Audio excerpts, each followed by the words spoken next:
వడ్డీ డబ్బులు తినొచ్చండి మనం? ఇప్పుడు నెలకి 3,000 చీటీ కట్టాలి. 3,000 చీటీ కట్టాలంటే పాట ఎంత వచ్చింది? 2,400, 2,300, 2,200, 2,500 వచ్చింది. అంటే దాన్ని ఏమంటారు? పాట వచ్చింది అంటారు కదా. ఇంకా 500 మనకు కలిసి వచ్చింది, అవునా?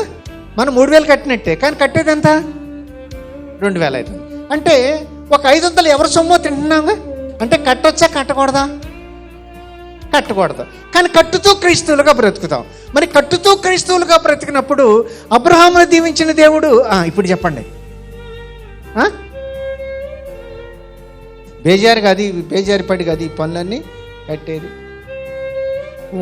ఒక ఒక ఒక పెద్ద ఆయన ఉన్నాడు. పెద్ద ఆయన ఏంటి పరిస్థితి?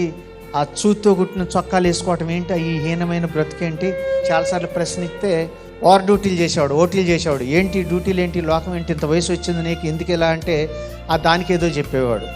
ఆఖరిలో ఆయన ఏమనుకున్నాడంటే, ఇంకా రేపు నేను రిటైర్డ్ అయిపోతాను, నాకు కొన్ని లక్షలు వస్తే నేను చిరిగిన గుడ్డలు తొడుక్కొని బతికాను, ఓటీలు చేసుకుంటూ బతికాను, ఇప్పటి వరకు బోళ్ళంత లప్ప కూడబెట్టేశాను, ఇంకా రేపటి నుంచి ఇక లప్ప కొద్దిగా తోడుకుంటూ తింటాను అని అనేవాడు. పీలారా, ఆ రోజు వచ్చింది.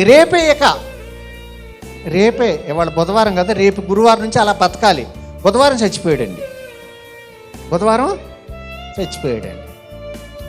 అందుకని ఓ ఎరివాడా,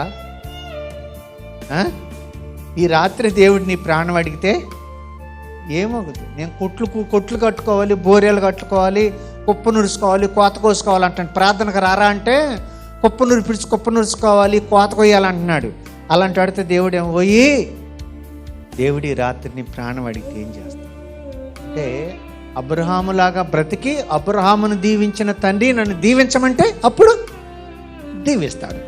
నువ్వేమో అబ్రహాములాగా బ్రతకవో, అబ్రహామును దీవించిన దేవుడు నిన్ను దీవించాలి. ఇది న్యాయం అండి ఇది.